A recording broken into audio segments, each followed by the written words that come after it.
The US has just about 90 million acres of this viral kid's absolute favorite food. Corn. What do you like about corn? There's a reason people call it yellow gold. 2021's corn crop was worth over $86 billion. According to the USDA, the U.S. is the largest consumer, producer, and exporter of corn in the world. I mean, look at this chart of US grain crops. And that's because we're really good at it. And that's why you see big acres, big demand, export competitiveness. We're good at it. It's not just what we eat, it's in what we buy. And how we fuel up. We've kind of turbocharged the value of corn through the application of science. Corn is just getting more and more useful, which is causing not just the US economy to rely on this grain, but also the rest of the world. At $2.2 billion in 2019, corn is the most heavily subsidized of all. Do we get the corn acres because we've got the support, or do we have the support because we have the corn acres? Here's how the United States became a corn powerhouse. There's sweet corn at barbecues or even your popcorn. And then there's this corn. This corn is the majority of what's grown in the U.S. Field corn is 99% of what you see when you drive down the road, and the other 1% is sweet corn or edible corn. Corn is certainly used in many, many more ways than it was, say, in the 1950s and 60s. A lot of the corn that's grown in the U.S. and traditionally was grown in the U.S. to be fed to livestock. Animal feed accounts for about 40% of total domestic corn use. So even if you're not eating corn directly, it's being fed to the meat that Americans consume. Corn is milled by either a wet or dry process. So it's transformed into syrups and starches that also end up as ingredients in other processed foods people eat every day. Think high fructose corn syrup, corn oil, cereal, corn flour, corn grits, cornmeal, and much more. A lot of corn is now going into biofuel production, specifically ethanol. Just about every gallon of gasoline in the US contains up to 10% ethanol. Doing the math, in 2019, ethanol contributed more than $43 billion to the US GDP, and it added $23.3 billion to household income. All of this created over $10 billion in tax revenue that year. These demands have kind of grown along with our really productive corn crops in the United States. The U.S. wasn't always a corn superpower, which it is. We have the soils and climate on a wide scale, particularly in the U.S. Midwest.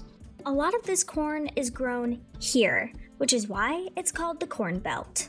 So I'm Seth Meyer. I'm USDA's chief economist. I'm an Iowan, if that helps with my authority on corn. U.S. producers just continue to show an upward trend of how many bushels they can get per acre. There was a revolution in corn production after World War II. As a weapon for our defense. We can thank science and the private sector's plant breeding and genetics investments.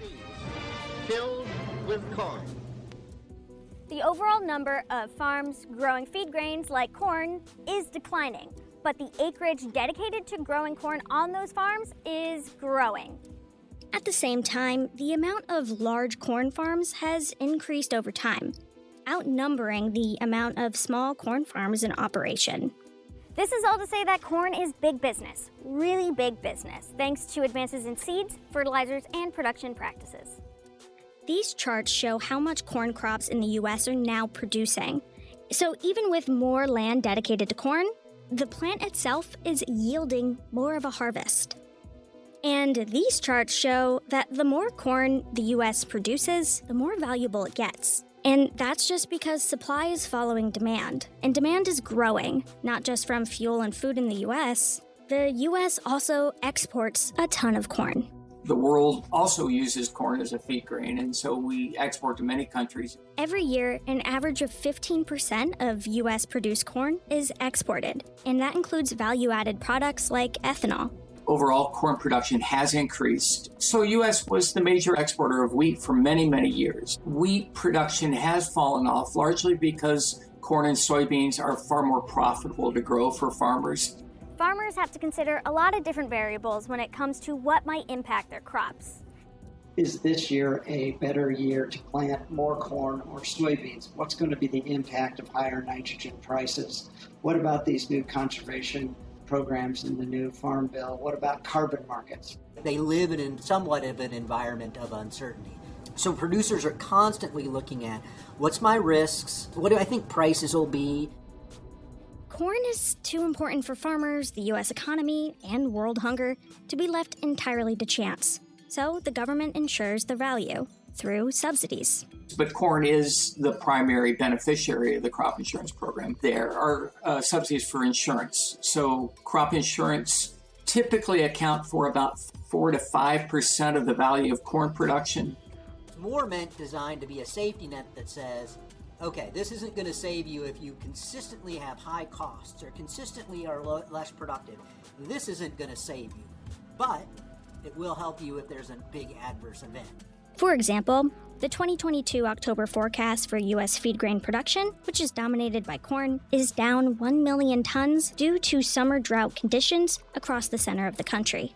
The programs started as a response to the depths of the Great Depression. Subsidies will cost the nation nearly $1 billion where literally people were starving. Particularly after World War II, there was a great debate, well, we're not in the Great Depression anymore. Can't we just get rid of these programs? And that's kind of been the theme ever since.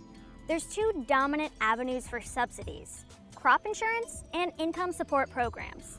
Essentially, farmers have a choice to take one or the other, and they're both income programs that one's triggered on prices. So if prices go below a certain level, then they're eligible for a payment on those historical acres that they are based on what you historically grew, not what you currently grow. So you can grow soybeans but still receive a corn payment. That's something called the Price Loss Coverage Program, or PLC. And then the other one is the agricultural risk coverage, and that's based on revenue. So if the calculated revenue this year for your farm is less than the guarantee that's provided by the program, you'll get a payment.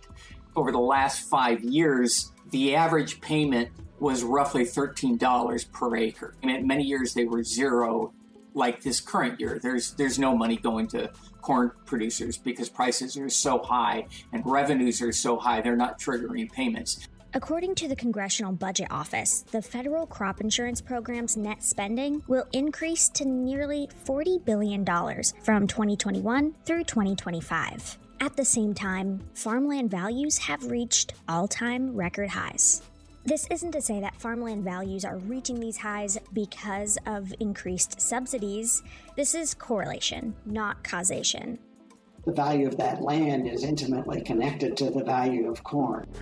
A lot of these subsidies, they do get embedded into the cost of farmland, essentially bid up the price of farmland marginally. And so the benefits accrue largely to those who own land, and we'll probably see farmland's value inflated just a little bit because of these subsidies. Price of land is so expensive, it's very hard to be a new farmer when, land is going for $15,000 an acre. While these insurance programs provide key financial safety for farmers, Congress may revisit how to improve these policies and programs to make them more efficient and equitable.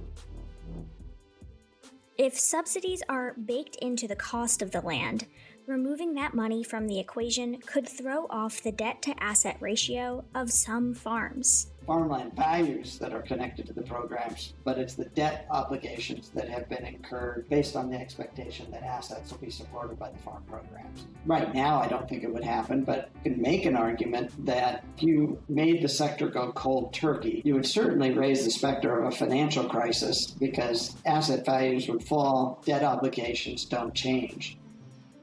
Just like the average U.S. consumer, inflation is a top concern for farmers. In combating changing climates while rethinking how some subsidies are utilized is a big factor when considering how to move forward. Temperature changes and climate changes, we're going to need to have adaptation. There are possibilities to take subsidies and repurpose them in more directed, targeted ways to reduce nitrogen runoff or to address certain climate issues and things like that. There a report called the $1 Billion Opportunity, which looked at removal of subsidies and what effects they would have. Out of the worldwide nearly $540 billion spent a year on agricultural support, the report found that at least 87% of that money supports measures that are often inefficient, inequitable, distort food prices, hurt people's health, and degrade the environment. However, the report found if those subsidies were removed altogether, the effects were pretty small. And that's not saying that that's not a good reason to get rid of subsidies, because I think if you look at some of the impacts on, say, climate, on greenhouse gas emissions for things like livestock production, they had a pretty big impact. So repurposing the programs, rather than getting rid of support altogether, could be more effective, according to the United Nations Environment Program. Say, how do we kind of put some stability or the safety net under this program, and how do we do it in a sustainable way? So I think that that's going to be the challenges going forward, and it's in the middle of an environment where lots of folks are concerned about climate. And then the other big issue is, how do you do it in a way that ensures that there's compliance? The report outlines 6 steps for rethinking and repurposing subsidies. Estimate the existing support, figure out the impact of that support, design a new approach based on needed reforms, estimate the future impact of a new repurposing strategy, review and refine the strategy before it's implemented, monitor the outcomes of the new agricultural producer support. The administration right now is pushing a lot of so-called climate smart agricultural practices. But the trick is, how do you do it in a way that you achieve true additionality? That is, you really do reduce carbon, and you aren't just rewarding farmers for things they might do anyway.